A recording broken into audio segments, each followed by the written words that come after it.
मत्स्य अवतार भगवान विष्णु के प्रथम अवतार है। मछली के रूप में अवतार लेकर भगवान विष्णु ने एक ऋषि को सब प्रकार के जीव जंतु एकत्रित करने के लिए कहा और पृथ्वी जब जल में डूब रही थी तब मत्स्य अवतार में भगवान ने उस ऋषि की नाव की रक्षा की। इसके पश्चात ब्रह्मा ने पुनः जीवन का निर्माण किया। एक दूसरी मान्यता के अनुसार एक राक्षस ने जब वेदों को चुराकर सागर की अथाह गहराई में छुपा दिया तब भगवान विष्णु ने मत्स्य रूप धारण करके वेदों को प्राप्त किया और उन्हें पुनः स्थापित किया। मत्स्य अवतार की कथा। एक बार ब्रह्मा जी की असावधानी के कारण एक बहुत बड़े दैत्य ने वेदों को चुरा लिया।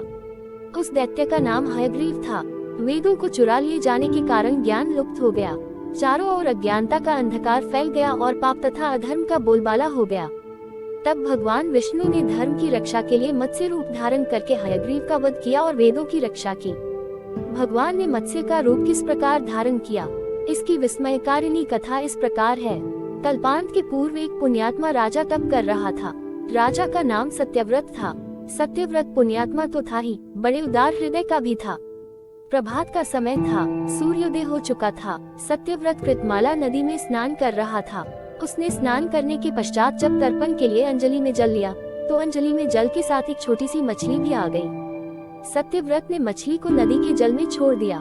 मछली बोली, राजन, जल के बड़े बड़े जीव छोटे छोटे जीवों को मारकर खा जाते हैं। अवश्य कोई बड़ा जीव मुझे भी मारकर खा जाएगा। कृपा करके मेरे प्राणों की रक्षा कीजिए। सत्यव्रत के हृदय में दया उत्पन्न हो उठी। उसने मछली को जल से भरे हुए अपने कमंडलू में डाल लिया। तभी एक आश्चर्यजनक घटना घटी। एक रात में मछली का शरीर इतना बढ़ गया कि कमंडलू उसके रहने के लिए छोटा पड़ने लगा। दूसरे दिन मछली सत्यव्रत से बोली, राजन, मेरे रहने के लिए कोई दूसरा स्थान ढूंढिए, क्योंकि मेरा शरीर बढ़ गया है। मुझे घूमने फिरने में बड़ा कष्ट होता है। सत्यव्रत ने मछली को कमंडलू से निकालकर पानी से भरे हुए मटके में रख दिया। यहाँ भी मछली का शरीर रात भर में ही मटके में इतना बढ़ गया कि मटका भी उसके रहने के लिए छोटा पड़ गया। दूसरे दिन मछली पुनः सत्यव्रत से बोली, राजन, मेरे रहने के लिए कहीं और प्रबंध कीजिए, क्योंकि मटका भी मेरे रहने के लिए छोटा पड़ रहा है। तब सत्यव्रत ने मछली को निकालकर एक सरोवर में डाल किया, किंतु सरोवर भी मछली के लिए छोटा पड़ गया। इसके बाद सत्यव्रत ने मछली को नदी में और फिर उसके बाद समुद्र में डाल दिया। आश्चर्य, समुद्र में भी मछली का शरीर इतना अधिक बढ़ गया कि मछली के रहने के लिए वह छोटा पड़ गया।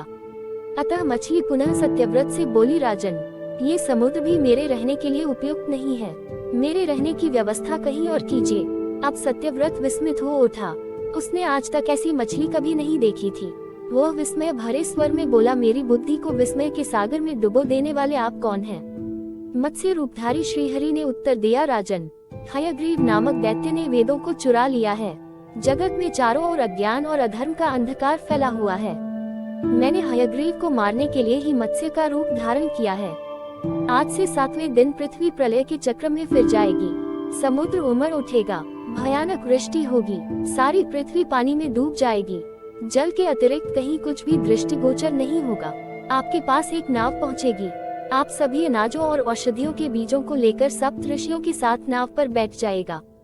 मैं उसी समय आपको पुनः दिखाई पड़ूंगा और आपको आत्म तत्व का ज्ञान प्रदान करूंगा। सत्यव्रत उसी दिन से हरि का स्मरण करते हुए प्रलय की प्रतीक्षा करने लगे। 7वें दिन प्रलय का दृश्य उपस्थित हो उठा। समुद्र भी उमड़कर अपनी सीमाओं से बाहर बहने लगा। भयानक वृष्टि होने लगी। थोड़ी ही देर में सारी पृथ्वी पर जल ही जल हो गया। संपूर्ण पृथ्वी जल में समा गई। उसी समय एक नाव दिखाई पड़ी। सत्यव्रत सप्त ऋषियों के साथ उस नाव पर बैठ गए। उन्होंने नाव के ऊपर संपूर्ण अनाजों और औषधियों के बीज भी भर लिए। नाव प्रलय के सागर में तैरने लगी। प्रलय के उस सागर में उस नाव के अतिरिक्त कहीं भी कुछ भी नहीं दिखाई दे रहा था। सहसा मत्स्य रूपी भगवान प्रलय के सागर में दिखाई पड़े।